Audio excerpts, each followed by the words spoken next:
नमस्कार साथियों, तो एक बार फिर से आप सभी लोगों का स्वागत है हमारे यूट्यूब चैनल पर डेली करंट अफेयर सीरीज में। जहां हम लोग डेली प्रतिदिन जितनी भी घटना होती है उससे जितने भी सवाल बन सकते हैं जो एग्जाम्स में आ सकते हैं, वनडे एग्जाम्स में खास करके उसको डिस्कस किया करते हैं। तो चलिए शुरू करते हैं इस कार्यक्रम को, लेकिन उससे पहले हम लोग डेली देखते हैं एक मोटिवेशनल कोट। आज का मोटिवेशनल कोट क्या है? जीवन में अपने लक्ष्यों के प्रति दृढ़ संकल्पित रहना आवश्यक है। ठीक है, तो ध्यान रखिएगा कि आपके अंदर दृढ़ संकल्प होना चाहिए अपने लक्ष्य के प्रति। जो आपका लक्ष्य हो वो आपको हमेशा दिखते रहना चाहिए कि मेरा टारगेट क्या है। जो आपका टारगेट है उसके लिए कार्य करते रहिए। इसी से इंसान क्या होता है? सफल होता है। ये नहीं कि मोटिवेशनल वीडियो देख लिए 2 दिन के लिए तो एकदम खूब मोटिवेशन आ गया कि हाँ 10 घंटा 20 घंटा पढ़ाई कर रहे हैं, 10 घंटा 20 घंटा खेल रहे हैं। अगर क्रिकेटर बनना है तो क्रिकेट खेल रहे हैं, फुटबॉलर बनना है फुटबॉल खेल रहे हैं। ठीक है, और फिर 4 दिन के बाद फिर जोश ठंडा हो गया। तो उस तरह से नहीं होना चाहिए। ये जो दृढ़ संकल्प है ये आपके अंदर धीमे धीमे हमेशा आपके अंदर इसका आग जलते रहना चाहिए, जलते रहना चाहिए। यही आपको क्या करेगा? सफलता तक ले जाएगा। चलिए इसी विचार के साथ शुरू करते हैं, चलते हैं पहले सवाल पे। पहला क्वेश्चन है, दिल्ली की मुख्यमंत्री रेखा गुप्ता ने वित्त वर्ष 2025-26 के लिए कितने रुपए का बजट पेश किया है? बजट बताना है कितने का है। तो इसका सही जवाब डायरेक्ट ध्यान रखिए, 1 लाख करोड़। ठीक है, 1 लाख करोड़ रुपए का ये बजट यहाँ पेश किया गया है। यहाँ पे देख सकते हैं, यहाँ पे मुख्यमंत्री हैं, यहाँ पे उप मुख्यमंत्री भी हैं। ठीक है, दोनों लोग साथ में। अब देखिए 2025-26 का बजट आ गया। इसमें पिछले साल की तुलना में अगर देखा जाए तो 31.5% का क्या किया गया है? वृद्धि किया गया है। और मुख्य जो ये क्या है, इतना धनराशि बढ़ा है। और मुख्य जो ध्यान यहाँ पे रखा गया है यमुना की सफाई पे, महिलाओं के सशक्तिकरण पे, बुनियादी ढांचों के विकास पे कि बुनियादी ढांचा जो है उसका विकास कैसे कराया जाए उसके ऊपर, और साथ ही साथ जल सीवरेज का जो समस्या है उसके ऊपर भी यहाँ पे समस्या को यहाँ सही करने के लिए प्रयास किया जाएगा।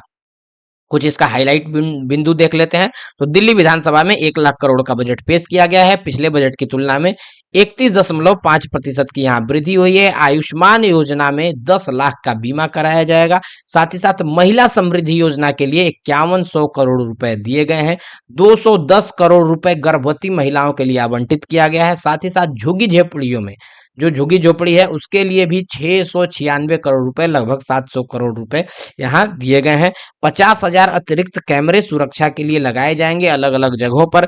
कनेक्टिविटी के सुधार के लिए भी 1,000 करोड़ रुपए का आवंटन किया गया है। और दिल्ली में जो सड़क है, नए सड़कों के निर्माण के लिए, पुराने सड़कों के मरम्मत के लिए, और जो भी जीर्ण शीर्ण अवस्था में है उसका रिनोवेशन कराने के लिए भी 3,843 करोड़ रुपए आवंटित किया गया है। साथ ही साथ विधायक निधि में भी 350 करोड़ रुपए का प्रावधान यहाँ पे किया गया है, डाला गया है, जिससे विधायक अपने क्षेत्र में कार्य कर पाएंगे। चलते हैं अगले सवाल की ओर। अगला सवाल है, हाल ही में विश्व जल दिवस पर बहु प्रतीक्षित जो जल शक्ति अभियान था कैच द रेन 2025, इसका शुभारंभ कहाँ किया गया है? तो जगह बताना है, कहाँ कहाँ में, राज्य बताना है आपको। ठीक है, क्या बताना है? राज्य। तो इसका सही जवाब क्या है? हरियाणा। सही जवाब इसका ध्यान रखिएगा, हरियाणा। यहाँ पे देख सकते हैं खबर है, नेशनल वाटर मिशन के अंतर्गत ये सारा का सारा हो रहा है। डिपार्टमेंट क्या है? Department of water resource river development and Ganga rejuvenation. ठीक है, जो मिनिस्ट्री है जल शक्ति, जल शक्ति जो मिनिस्ट्री है, मंत्रालय है भारत सरकार के अंतर्गत, उसी के अंतर्गत ये सारा किया जा रहा है। हरियाणा आपको, Haryana invites you in nation wide launch of जल शक्ति अभियान कैच द रेन 2025। ध्यान रखिएगा क्या है इसका थीम? जल संचय, जन भागीदारी। ठीक है, जल के संचय में, जो पानी है उसके संचय में जनता की भागीदारी होनी चाहिए, जन जागरूकता की ओर। तो जन जागरूकता की ओर, जनता को जागरूक करने की ओर हमको बढ़ना है। ठीक है, चलते हैं अगले सवाल पे। नेक्स्ट क्वेश्चन है, रूस यूक्रेन के बीच युद्ध विराम के लिए अमेरिका ने यहाँ 25 मार्च 2025 को किस देश के साथ समझौता किया है? तो रूस यूक्रेन के बीच अगर युद्ध विराम होना है तो रूस और यूक्रेन के बीच ही समझौता होगा, अमेरिका के द्वारा कराया गया है। अमेरिका के डोनाल्ड ट्रंप जब से आए हैं, आप लोगों को पता होगा, न्यूज में बने हुए हैं। इनका सीधा कहना था कि युद्ध बंद करो, युद्ध नहीं होना चाहिए। अभी दुनिया युद्ध के लिए तैयार नहीं है। अभी दुनिया में क्या है, बहुत सारा अलग अलग समस्या है। अभी हम लोग युद्ध जैसी समस्या को नहीं देख सकते हैं। ठीक है, इसी के लिए इन्होंने पहले जेलेंस्की को डराया, धमकाया, साइन कराया। ठीक है, साथ ही साथ फिर बाद में पुतिन ने भी इस पे क्या किया है, चर्चा किया, और इन्होंने भी साइन कर लिया। कहाँ पे ये मीटिंग हुआ है? तो ये मीटिंग कराया गया है सऊदी अरब में। ध्यान रखिएगा, सऊदी अरब। पहले इस तरह के मीटिंग्स कतर में कराए जाते थे, लेकिन अब सऊदी अरब नया नेता बन करके उभरा है, तो ये एक तरह से न्यूट्रल ग्राउंड है, तो न्यूट्रल ग्राउंड पे यहाँ पे कराया गया है। अब इसमें ध्यान रखना कि क्या-क्या मुख्य इस पे जो विषय है उस पे यहाँ साइन किया गया है। तो सबसे पहले देखिए, आपको पता होगा यहाँ यूक्रेन है, यूक्रेन के नीचे का पार्ट जो है क्रीमिया, और यहाँ पे बगल में ही है रूस, पूरा का पूरा रूस है। अब इन दोनों से एक सागर लगता है जिसका नाम क्या है, काला सागर। ध्यान रखना है, काला सागर। ठीक है, तो यहाँ पे जो ये साइन कराया गया है, जो समझौता हुआ है, इसके अनुसार काला सागर में अगर किसी भी एक देश का कोई जल है, जल में कोई नाव है या व्यावसायिक नाव हुआ, तो कोई भी देश उसके ऊपर यहाँ बमबारी नहीं करेगा, उसके ऊपर किसी भी तरह का बाधा नहीं पहुंचाएगा। ठीक है, 30 दिन का यहाँ सीज फायर हुआ है। 30 दिन तक यह देखा जाएगा, उसके बाद आगे के लिए युद्ध को हमेशा के लिए विराम कर दिया जाएगा। अगर 30 दिन के अंदर पुतिन ने जेलेंस्की के किसी जहाज पे वॉर कर दिया, या फिर जेलेंस्की ने पुतिन का कोई जहाज गिरा दिया, तो फिर से यह युद्ध क्या हो जाएगा, शुरू हो जाएगा, युद्ध विराम नहीं रह पाएगा। साथ ही साथ दोनों देश, यूक्रेन के देश हो, यूक्रेन देश हो या फिर रूस, अगर वहां पे कोई भी ऊर्जा का संयंत्र है, ठीक है, कोई भी एनर्जी का स्टेशन है, तो ना रूस के द्वारा यूक्रेन का एनर्जी स्टेशन उड़ाया जाएगा, खत्म किया जाएगा, ब्लास्ट किया जाएगा, ना ही यूक्रेन के द्वारा रूस का एनर्जी स्टेशन को किसी भी तरह का हानि पहुंचाया जाएगा। तो ये मुख्य विषय है, इन पे अभी के लिए पूरी तरह से रोक लगा दी गई है, और इसी बात के साथ यहाँ पे सिग्नेचर हुआ है। चलते हैं अगले क्वेश्चन पे। अगला क्वेश्चन है, इस हाई कोर्ट के चीफ जस्टिस ने सरकारी बंगले की आग में 4-5 बोरी अधजला कैश दिखने पर घिरे किस जस्टिस से न्यायिक कार्य वापस ले लिया है। ठीक है, तो यहाँ हाई कोर्ट के चीफ जस्टिस जो है डीके उपाध्याय, इन्होंने क्या किया है, अभी हाल ही में आपको पता होगा जस्टिस वर्मा के यहाँ 4-5 बोरी अधजला कैश मिला। ठीक है, यह सोचिए कि हमारे न्यायपालिका पे कितना बड़ा सवाल उठाता है कि अगर मान लीजिए कि आप न्यायालय में भी अगर इस तरह से भ्रष्टाचार होगा, इस तरह से करप्शन होगा, तो फिर लोग कहाँ जाएंगे, न्याय की कहाँ उम्मीद की जाएगी। पहले से ही आपको पता है कोलेजियम प्रणाली जो है, इसके ऊपर ही कितने सारे सवाल उठते रहते हैं कि सही तरीके से यहाँ न्यायाधीशों की नियुक्ति नहीं की जाती है, भाई भतीजावाद बहुत ज्यादा चलता है, जो नेपोटिज्म है, नेपोटिज्म तो बहुत ज्यादा चलता है कि आप क्या करिए, आप मेरे बच्चे का करा दीजिए जज में नियुक्ति, मैं आपके बच्चे का जज में नियुक्ति करा दूंगा। तो भाई भतीजावाद का कल्चर यहाँ बहुत ही ज्यादा है। ठीक है, तो इसी कारण अब फिर से अगर इतना बड़ा समस्या आएगा, इतनी बड़े भ्रष्टाचार के अगर केसेस सामने आएंगे, तो लोगों का न्यायालय पर से उम्मीद भी जो है, भरोसा वो उठ जाएगा। ठीक है, तो इसी कारण यहाँ पे जस्टिस वर्मा को उनका जो मूल कोर्ट था इलाहाबाद हाई कोर्ट, वहां पे ट्रांसफर कर देने का सिफारिश जो है सुप्रीम कोर्ट के द्वारा, क्या है, सुप्रीम कोर्ट के द्वारा दिया गया है। किसको, सेंट्रल गवर्नमेंट को। ठीक है, अब सेंट्रल गवर्नमेंट ही क्या करेगा, इस पे आगे कार्रवाई करेगा, लेकिन सेंट्रल गवर्नमेंट जो अक्सर है सुप्रीम कोर्ट के दिए हुए सिफारिश का पालन करता है, क्योंकि दोनों क्या है, एक दूसरे पे डिपेंडेंट है, एक दूसरे को सहयोग करता है। ठीक है, तो यहाँ पे इन पे कार्रवाई भी होगी, जैसे जैसे सूचना मिलेगी हम लोग डिस्कस करेंगे। चलते हैं अगले सवाल पे।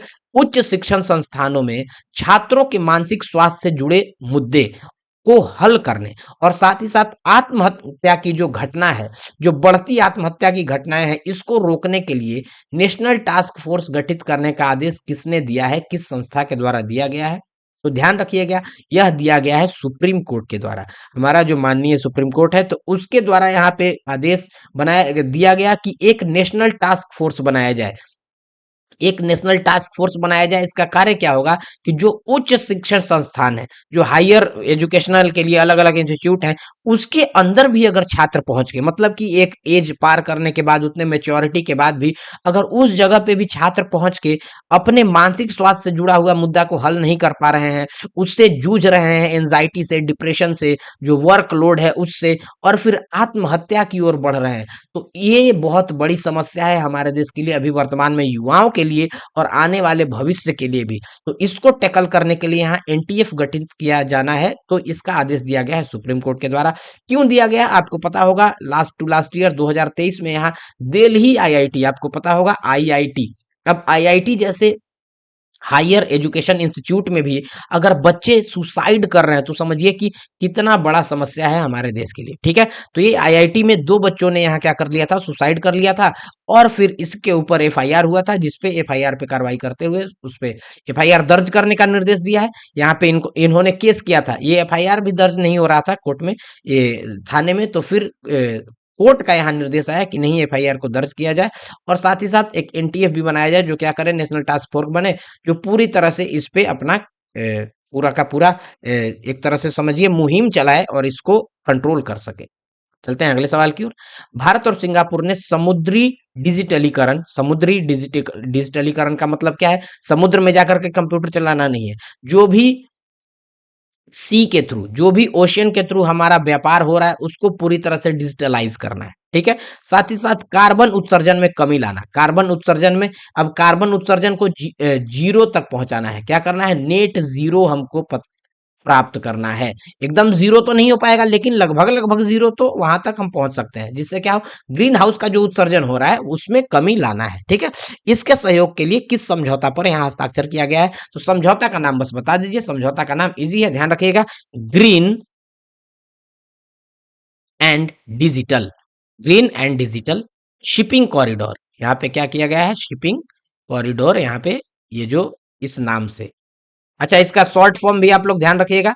अगर शॉर्ट फॉर्म भी GDSC, इससे भी अगर रिलेटेड कभी क्वेश्चन पूछे कि GDSC जो समझौता है, इस पे हाल ही में किस देश के साथ अ, समझौता हुआ है, तो भारत और सिंगापुर, ये बता सकते हैं। ठीक है। अब इसका क्या है? औपचारिक इस दिशा में हम लोग आगे बढ़ चुके हैं। इसका उद्देश्य क्या होगा? इसका उद्देश्य होगा कि जो हम लोगों के बीच में क्या हो, सहयोग बढ़े। भारत और सिंगापुर के बीच में क्या हो, सहयोग बढ़े व्यापार में। साथ ही साथ जो कार्बन उत्सर्जन है, जो ग्रीन हाउस गैस का उत्सर्जन है, उसको लगभग लगभग शून्य किया जाए। ठीक है। उसके लिए अलग अलग तरह से डेवलपमेंट किया जाए, अलग अलग तरह से डिजिटल जो रिसोर्स है उसका हम लोग इस्तेमाल करें। चलते हैं अगले सवाल पे। नेक्स्ट क्वेश्चन है, गूगल किस साइबर सिक्योरिटी कंपनी को 2.73 लाख करोड़ रुपए में खरीद रही है? साइबर सिक्योरिटी बहुत बड़ी समस्या बन करके उभरा है, साइबर क्राइम। आपको पता होगा आजकल तो कॉल भी कहीं करते हैं, कहीं कॉल भी करते हैं तो साइबर क्राइम से जुड़ा हुआ पहले निर्देश एक भारत सरकार के द्वारा आपको सुनाया जाता है कि साइबर क्राइम में कोई अगर फंसाने का, बरगलाने का प्रयास करे तो उससे आपको डरना नहीं है। तुरंत क्या करना है? आपको साइबर हेल्पलाइन नंबर जो है वहां पे कॉल करना है। तो गूगल, गूगल जैसी बड़ी कंपनी भी अब क्या है, क्लाउड कंप्यूटिंग में घुसना चाह रही है। गूगल आपको पता होगा सर्च इंजन है। गूगल क्या है? Search engine. ध्यान रखिएगा, दुनिया का सबसे बड़ा सर्च इंजन गूगल ही है। ठीक है। और इंटरनेट सर्च इंजन, इस पे अभी तक गूगल काम कर रही थी, लेकिन अब गूगल का काम क्या है? अब ये सोच रही है कि हम किधर जाएं? हम क्लाउड कंप्यूटिंग पे जाएं। और जब यह क्लाउड कंप्यूटिंग पे जाएगी तो इसके लिए भी एक बहुत बड़ा समस्या होने वाला है, साइबर क्राइम। तो उस साइबर क्राइम और साइबर फ्रॉड से बचने के लिए यहाँ साइबर सिक्योरिटी चाहिए इसको। इसके लिए इसने क्या किया है? 2.73 लाख करोड़ रुपए में एक कंपनी को ही पूरा का पूरा खरीद लिया। आज तक के गूगल के इतिहास का आज तक का सबसे बड़ा कैश डील भी इसको माना जा रहा है। सबसे बड़ा कैश डील है यहाँ पे। और एक पूरी की पूरी कंपनी विज इंक को खरीद लिया गया है। ठीक है। गूगल के द्वारा विज इंक को खरीद लिया गया है, लगभग लगभग 32 बिलियन डॉलर में यहाँ पे लिया गया है। चलते हैं अगले सवाल पे। हाल ही में चर्चा में रहे पीएम वाणी योजना किससे संबंधित है? अब वाणी का मतलब ही मत सोचिएगा कि बोलना। वाणी का मतलब वाणी बोलने वाला वाणी नहीं है। ये क्या है? लिख देता हूं, WiFi access, WiFi access network interface. ठीक है। तो ये है वाणी, WANI। अब इसमें क्या है? जगह जगह पर सार्वजनिक वाईफाई सेवा का विस्तार करना है। अब देखिए, आप लोग अगर जाते होंगे, पोस्ट ऑफिस में चल जाइए, पुलिस स्टेशन में चल जाइए, या फिर आप रेलवे स्टेशन पे चले जाइए, या फिर एयरपोर्ट पे भी अगर आप जाएं तो वहां भी देख सकते हैं। इन जगहों पर आपको पता चलेगा, आपको मिलेगा कि वहां पे फ्री वाईफाई जो हॉटस्पॉट है वो लगा हुआ है। तो ये किस पूरा का पूरा ये जो कार्यक्रम चल रहा है, इसी कार्यक्रम को और भी तेजी से बढ़ाना है, इसी में और तेजी से कार्य करना है, ताकि पूरे के पूरे देश में, पूरा देश में क्या हो सके, इंटरनेट सेवाओं के विस्तार को तेज किया जा सके, उसके विस्तार को बढ़ाया जा सके। इसमें सबसे नीचे में यहाँ पब्लिक डाटा ऑफिस होता है, उसके ऊपर एग्रीगेटर लोग होते हैं, फिर ऐप प्रोवाइडर कुछ होते हैं, और फिर सेंट्रल रजिस्ट्री कराया जाता है जो इन सब को मेंटेन करता है। ठीक है। तो ये तो इसका पूरा का पूरा ये कार्यक्रम हो गया। इसके अंतर्गत सबसे पहले ध्यान रखिएगा, पब्लिक डेटा ऑफिस जो वाईफाई हॉटस्पॉट स्थापित करेगा, वो इंटरनेट सुविधा हम लोगों को, जो वहां सार्वजनिक लोग हैं जो भी जाएंगे, सबको यहाँ पे उपलब्ध कराया जाएगा। तो ये इसमें सबसे इंपॉर्टेंट रोल किसका है? PDO का। ठीक है, पब्लिक डेटा ऑफिस का। चलते हैं अगले सवाल पे। हाल ही में किस मंत्रालय ने डिजिटल फसल सर्वेक्षण, अच्छा ध्यान रखिएगा, डिजिटल क्रॉप सर्वे प्रणाली शुरू करने का बात किया गया है? तो किसके द्वारा किया गया है? अब कृषि से जुड़ा हुआ है तो इसका सही जवाब क्या हो जाएगा? कृषि एवं कल्याण किसान कल्याण मंत्रालय, ठीक है ना, इसने क्या किया, डीसी। अब इसमें क्या होगा, मोबाइल लीजिए, मोबाइल के स्क्रीन पे आपका जो इंटरफेस है, उसी से क्या आपका खेत है, किस खेत में आपका एक खास समय में कौन कौन सा बोया हुआ फसल है, उस फसल का क्या अभी स्थिति है, ठीक है, उससे जुड़ा हुआ जितना भी विवरण है सब कुछ आप इकट्ठा कर सकें। ठीक है, मतलब अब जो फार्मिंग है, फार्मिंग को भी डिजिटलाइज किया जा रहा है भारत में भी। यह बहुत ही एक सराहनीय कदम है सरकार के द्वारा भी। ठीक है, इससे क्या होगा, जो फार्मर है, जो एक तबका है जो बहुत ज्यादा मेहनत करता है लेकिन उतना उसको उसका रिजल्ट नहीं मिल पाता है, उतना उसको पे नहीं हो पाता है, उतना वो गेन नहीं कर पाता है उस मेहनत से, उनको भी क्या होगा, अब आगे बढ़ने का यहाँ पे मौका मिलेगा। चलते हैं अगले सवाल पे। नेक्स्ट क्वेश्चन है, हाल ही में किस मंत्रालय ने बालपन की कविता नामक पहल शुरू की गई है। ठीक है, अब ये पूरा कार्यक्रम चल रहा है एनईपी, आपको पता होगा, जो यहाँ एजुकेशन पॉलिसी, नया जो education policy, national education policy जो आया है 2020 का, इसके अंतर्गत क्या किया गया, जो प्री प्राइमरी है, कौन, प्री प्राइमरी से लेकर के यहाँ पे ग्रेड 2 तक, प्री प्राइमरी से लेकर के ग्रेड 2 तक के बच्चों के लिए यहाँ पे कविता को उनके सिलेबस में पूरी तरीके से, अच्छे तरीके से डाल दिया गया कि भारतीय भाषा हो या अंग्रेजी हो। ठीक है, इसका जो कविता है उससे आपको जुड़े रहना, इससे क्या होगा, एक तरह से सांस्कृतिक तौर पे भी आप लोग क्या होंगे, समृद्ध होंगे, नए नए कविता को जानेंगे, कविताओं में अलग अलग तरह का विचार होता है, ठीक है, अलग अलग तरह की सोच होती है, उसको भी आप लोग समझेंगे, और इससे क्या होगा, आपका डेवलपमेंट भी और बेहतर होगा।